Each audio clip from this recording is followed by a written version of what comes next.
Hello and welcome to another episode of Virtual Legality. I'm your host, Richard Hoeg, managing member of the Hoeg Law business law firm of Northville, Michigan.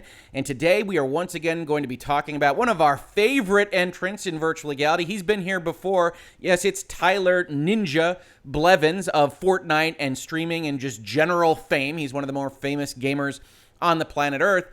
But I've pulled up on your screen Virtual Legality 142 here, in which I titled it Better to Remain Silent and Be Thought a Fool, because at the time he was saying stupid things like, I'll never understand how college and NFL football teams allow kickers that just miss kicks, as if the act of kicking a football is something that a robot does, and it's not like swinging a golf club at a golf ball, or, I don't know, shooting folks in Fortnite that can change based on circumstances and orientation and wind speed and whatever. Fortnite probably doesn't model wind speed, but who knows? He would then be another participant in Virtual Legality a short time later with a video I entitled Too Big to Fail on Ninja's repugnant defense of cheating in Fortnite, in which he said basically, if you have enough popularity and you make enough money, you can do whatever you want. It's those people that don't have subscribers or followings that are the real troublemakers. Or as the quote in IGN says, there's a difference between a content creator who has millions of subscribers, hundreds of thousands of followers, who gets banned from what literally makes him money, and some kid who is just a piece of bleep, who has absolutely zero following, has zero money that comes from Fortnite, from gaming, and then hacks. That there's some difference between him and the little people that don't have the subscriber base or the money making that he has, as if that were a decent defense. And I say all of this not to impugn Ninja. He's done a good job for himself. A lot of people like his content, and they are more than welcome to do so, but to describe his thought process. So when the latest kind of controversy about Ninja comes out, or is really highlighted, as we see here by GameSpot on their @GameSpot Twitter feed, and it becomes this thing where a lot of people talk about it and think that Ninja's a really bad actor here, I want to tell you, not only is Ninja right that he shouldn't be in this role that he's talking about, that we're going to talk about a little bit more, but that it's a bad thing if he were to try to. Ninja says parents should parent their kids, citing that it's not his job to teach kids about racism and white privilege. That's where you get the big Ninja's right from me. Not only is it not his job, that's true on a kind of more broad perspective, that, all right, if you're just streaming a game of Fortnite, it's not your job to do these various things, and maybe you would sit back and say, well, he should be a good role model, he should do his best, and I agree. That is what you should do. In fact, Virtual Legality stands for the proposition that reasonable minds can differ, and that we can have these conversations about fairly controversial matters without devolving into ad hominem attacks that impugn the humanity of our political, philosophical, or legal opponents. And I want to stand for that. I want that more out in the world. But if you aren't a terribly clear thinker, if you don't have very specific thoughts about these topics, and if you could make more harm than good, people that like these conversations, that want to have these conversations, that want kids to have more of these conversations, or different conversations of different political philosophies or other life experiences, they should want Ninja to stay far away from their children or from other people that might be quote unquote influenced by him. This is not a clear thinker. Let's take a look at the article.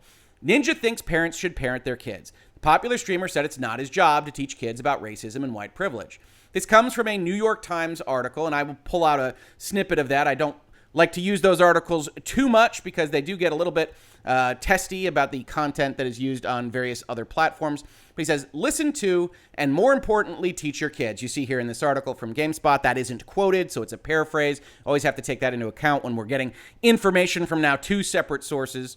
Ninja was asked several questions by the publication about a number of things in his life, from his plans to transition to voice acting to his comments a few years ago about not playing games with women.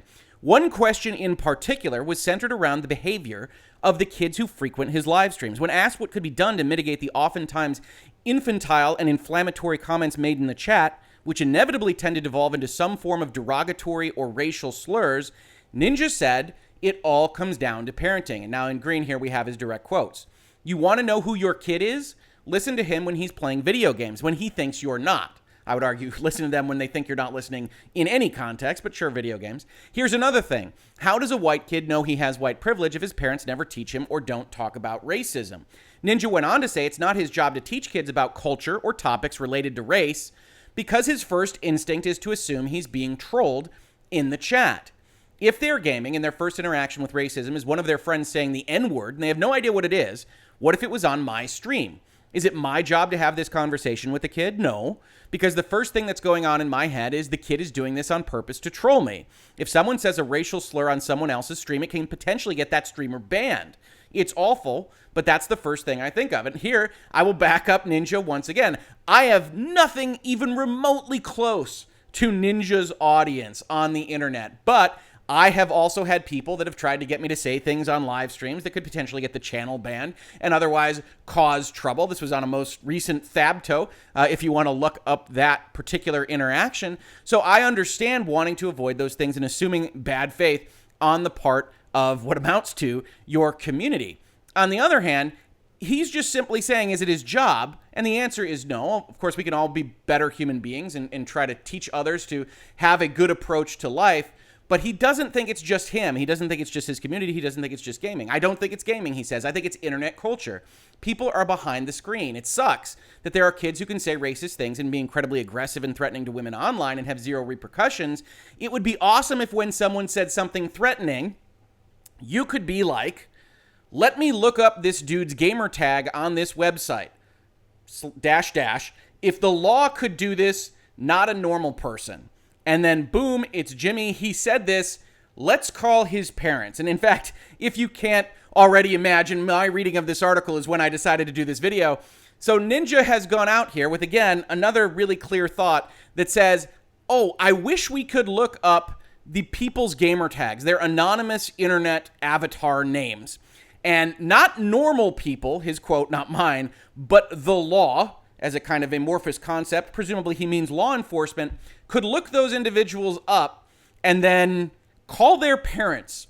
Because one of the main things that's a problem with this line of thinking is that what these kids are doing, even if you find it offensive, even if it's really bad racism or what have you, Twitch can throw them off, Ninja can throw them off, but the government really can't.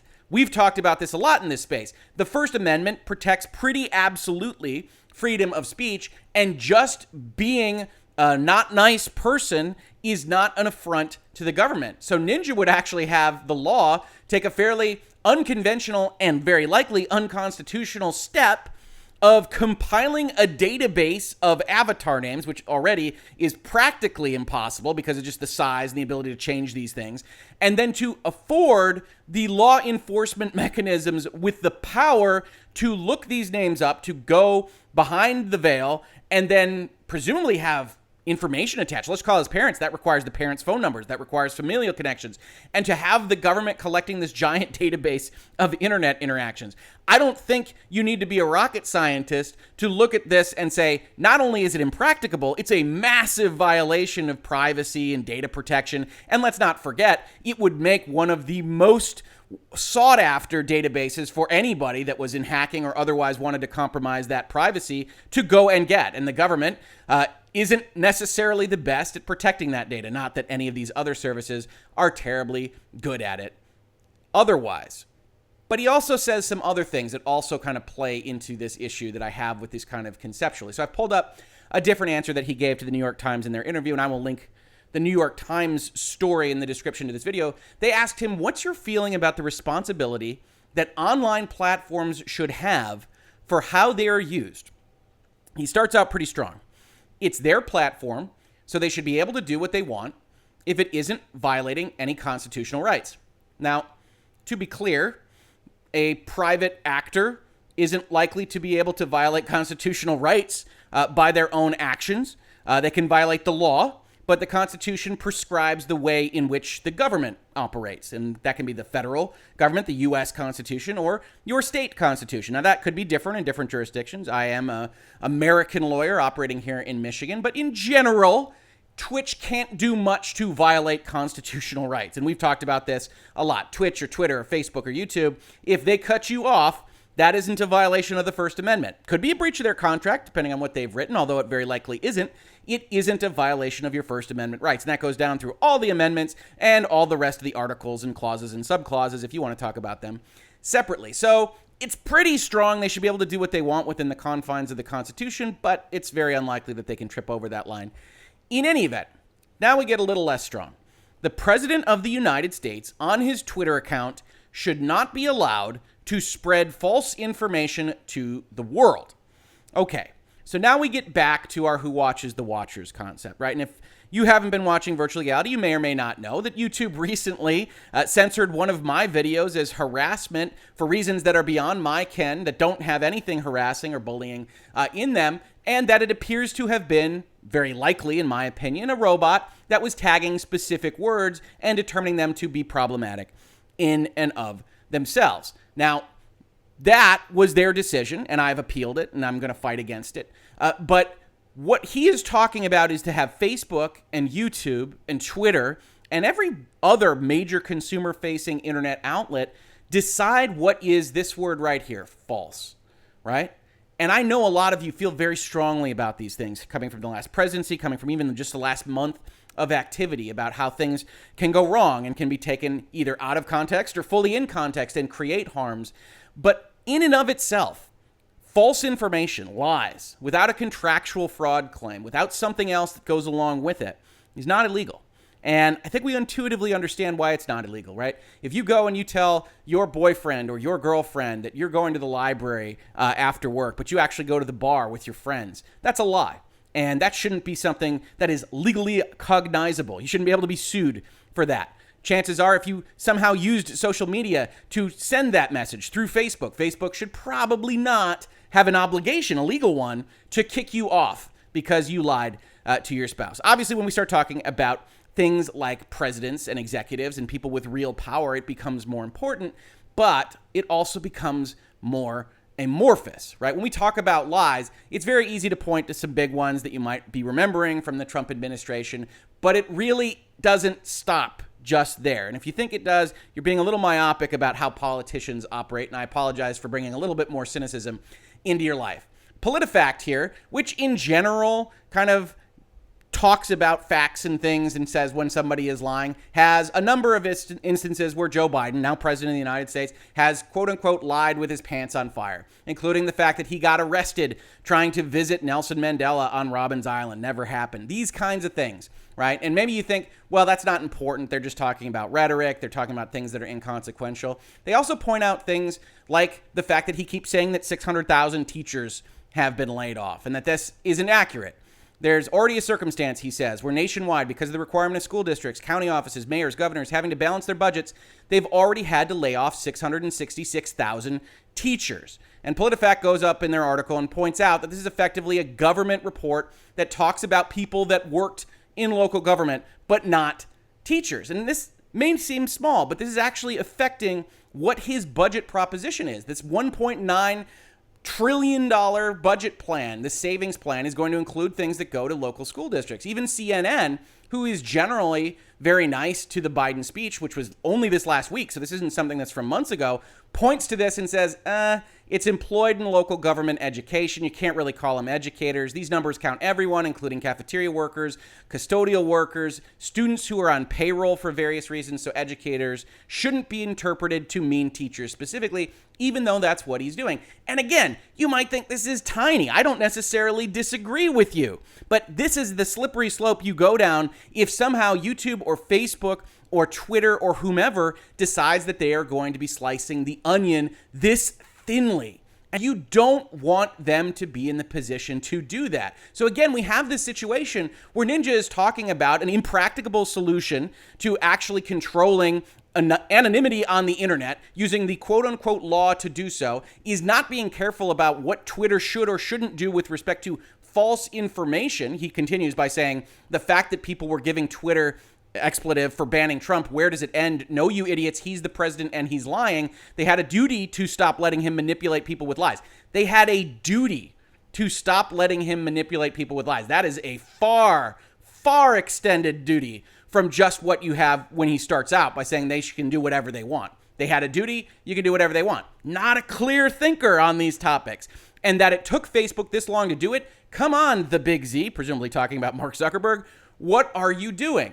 So they can do whatever they want, except I get mad about it, and they have a duty to not do whatever they want, is not who you want teaching your kids about racial animus, race theory, culture, education, law, economics, really anything else. Ninja, and I don't want to take anything away from him here, has built a brand that is to be envied. He's done a fantastic job. He's a wonderful marketer. I don't watch his stuff, but people find him very entertaining. And if he wants to say, I shouldn't do these things, you should take him at his word. He shouldn't do these things, not just because he doesn't want to, but because he would actively harm whatever it is you are trying to achieve. This is not the philosophical Algonquin roundtable thinker that you want on your side of any issue, whatever side that might be. So Ninja is 100% right. You don't want him near them. And I have to say, for in general, influencers, people that make their money and their livelihood and their brand playing video games, they're entertainers. This is not very different from athletes. I have long advised people to not just let their kids or even their siblings or their parents take advice from people that are in different walks of life, doing different things with different educational experiences, because they can have their own thoughts, but much like actors talking about whatever is the most recent political craze, or now influencers talking about the same, it's unlikely to be very clearly thought through. And that means me too, by the way. You want to come into Virtual Legality and leave me a comment that says, you know what, Rick, I don't find you to be a terribly clear thinker. And I would say, you know what? That's okay. Hopefully, I'm a little bit more clearly thought than Mr. Blevins here. But if you disagree with me, I think that's great. Go and find somebody that disagrees with whatever thing I'm putting up on Virtual Legality. Watch both of those videos and come to your own conclusions. That's living. That's fun. Reasonable disagreement is the spice of life. But don't leave your kids plopped down in front of Twitch and think that Ninja is going to make them better people. Because I can tell you, not only is he not going to do that, it is exceedingly likely that he will somehow make things worse. That's been Virtual Legality for today. If you enjoyed this episode, please consider supporting the channel. We've now got a Patreon, a Streamlabs, a store. You can find our Patreon at Virtual Legality, the Streamlabs at Richard Hoeg, the store at the Hoeg-Law-store. But if you don't want to do any of that and you otherwise like the content, just consider subscribing and telling your friends. Any little bit helps. And we're growing, and we'd love to grow more, and we love having you here checking out Virtual Legality. Otherwise, if you caught this on YouTube, thank you so much for watching. And if you listen to it as a podcast, thank you so much for listening. And I will catch you on the very next episode of Virtual Legality. Virtual Legality is a YouTube video series with audio podcast versions presented as commentary and for education and entertainment purposes only. It does not constitute legal advice and does not create an attorney-client relationship. If you have legal questions about the topics discussed, please consult your own legal counsel.